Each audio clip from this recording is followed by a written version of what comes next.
అందరికీ నమస్తే అండి. రాజకీయ పార్టీకి ఒక కార్యవర్గం ఇంపార్టెంట్. దాన్ని పొలిటికల్ స్ట్రక్చర్ అంటాం. బూత్ లెవెల్లో ఉండొచ్చు, గ్రామ స్థాయిలో ఉండొచ్చు, మండల స్థాయిలో ఉండొచ్చు, నియోజకవర్గ స్థాయిలో ఉండొచ్చు, జిల్లా స్థాయిలో ఉండొచ్చు, రాష్ట్ర స్థాయిలో ఉండొచ్చు. సో రకరకాల విభాగాలకు ఆయా స్థాయిల నుంచి అధ్యక్షులు అనమాట. సో తెలుగుదేశం పార్టీకి ఇలా బూత్ నుంచి రాష్ట్ర స్థాయి వరకు ఒక మంచి పొలిటికల్ స్ట్రక్చర్ ఉంది. వైఎస్ఆర్ కాంగ్రెస్ పార్టీకి ఆ స్ట్రక్చర్ లేదు. వాళ్ళ స్ట్రక్చర్ నిర్మించుకోవాల్సిన అవసరాన్ని కూడా ఎప్పుడూ పట్టించుకోలేదు. జగన్మోహన్ రెడ్డి గారి తత్వం అంతా వేరు. కానీ జనసేన పార్టీ ఇప్పుడున్న రాజకీయ పార్టీలకు భిన్నంగా పొలిటికల్ స్ట్రక్చర్ నిర్మాణంలో చాలా గొప్పగా వెళ్తున్నారు అనుకోవచ్చు, చాలా ట్రాన్స్పరెంట్గా వెళ్తున్నారు అనుకోవచ్చు. సాధారణంగా రాజకీయ పార్టీలు ఏం చేస్తాయి?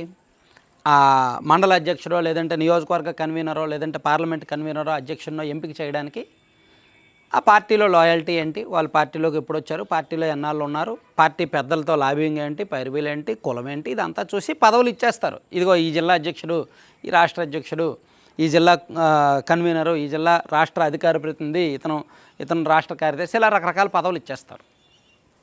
జనసేన పార్టీలో అలా కాదు. ఎందుకంటే ఈ మధ్య జనసేన పార్టీలో సమాచార సేకరణ కమిటీ అని ఒక విభాగాన్ని పెట్టారు. జనసేన పార్టీ పార్లమెంటు లోక్సభ నియోజకవర్గాల వారీగా సమాచార సేకరణ కమిటీ అని పెట్టారు. అసలు వీళ్ళు ఏం చేస్తారయ్యా అని చెప్పి నేను కొంచెం లోపలికి వెళ్ళి కనుక్కుంటే చాలా ఇంట్రెస్టింగ్ మ్యాటర్ అనమాట. అంటే పార్టీ సంస్థాగతంగా నిర్మాణం చేయడం కోసం ఆల్రెడీ పవన్ కళ్యాణ్ గారు గతంలో చెప్పారు, 5 విభాగాలు ఉంటాయి పార్టీలో, ఈ 5 విభాగాలను కూడా గ్రామ స్థాయి నుంచి రాష్ట్ర స్థాయి వరకు యాక్టివేట్ చేస్తాము, వీళ్ళందరూ చాలా యాక్టివ్గా పనిచేయాల్సి ఉంటుంది, ఇందులో ఒకటి వీరనారి మహిళా విభాగం అని కూడా చెప్పారు. సో ఈ విభాగాలకు సంబంధించి పార్టీ తరపున పనిచేసే రిప్రజెంటేటివ్స్, పార్టీ ప్రతినిధులను నియమించే ప్రక్రియలో భాగంగా ఈ సమాచార సేకరణ కమిటీలు పనిచేస్తాయి.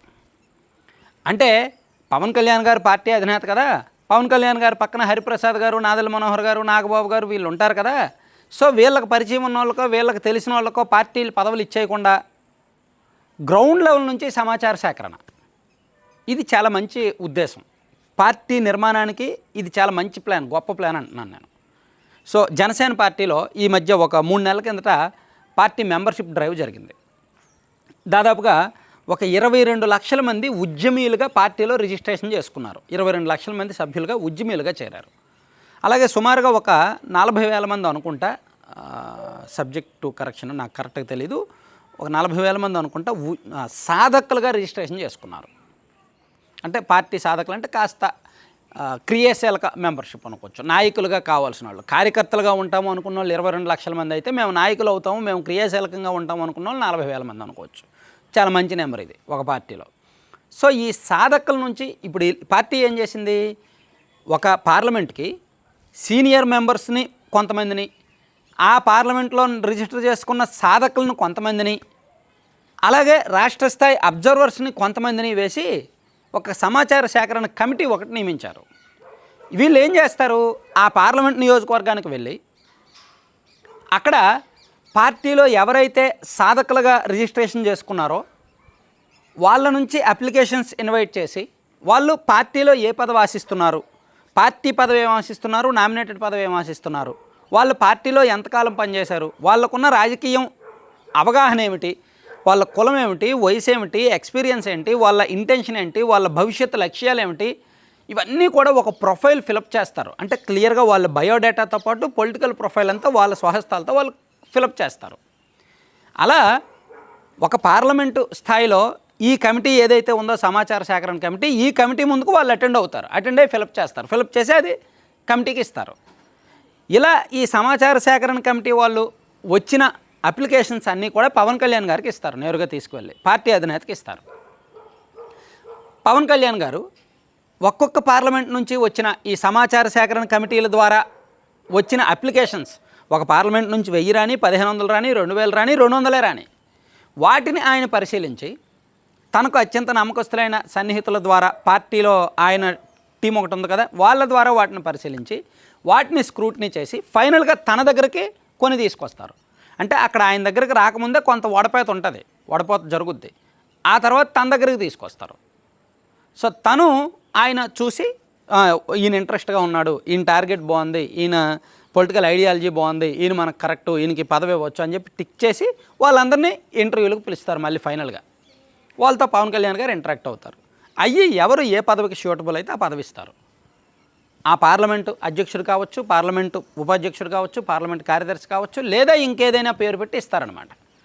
ఇలా పార్టీ ఉన్నత స్థాయిలోనే నిర్ణయాలు తీసుకొని ఇదిగో మీ జిల్లాకి ఇతను అధ్యక్షుడు, మీరు అనుభవించాల్సిందే అనడం కాకుండా మీ జిల్లాలో అధ్యక్షుడిగా ఎవరున్నారో మీరే చెప్పండి, మీరే అప్లై చేసుకోండి, సో మేము చూస్తాం మీ ప్రొఫైల్, చూసి మీకు ఇస్తాం అంటే ఒక అవకాశం ఉంది మీలో ఎవరికి ఉంటే అది, సో మీ ప్రొఫైల్ మీరు అప్లై చేసుకోండి అనేటట్టు. ఇది అంటే ఈ విధానం బాగుంది. అలా అప్లికేషన్స్ ఇన్వైట్ చేయడం, సమాచార సేకరణ తీసుకోవడం, ఎవరు పనికొస్తారో ఎవరు పనికిరారు అనేది కింది స్థాయి నుంచి 3 స్థాయిలో జల్లెడ పట్టడం, ఫైనల్గా పార్టీ అధినేత చూడడం.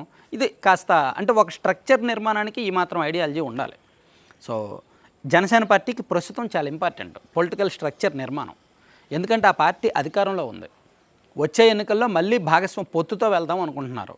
21 సీట్లు రేపు పొద్దున 40 అవ్వచ్చు, 35 అవ్వచ్చు, 45 అవ్వచ్చు, 50 అవ్వచ్చు, ఎన్నైనా జరగచ్చు. కాబట్టి దానికి తగ్గట్టు వాళ్ళు నియోజకవర్గాల వారీగా కొత్త లీడర్షిప్ని డెవలప్ చేసుకోవాలి.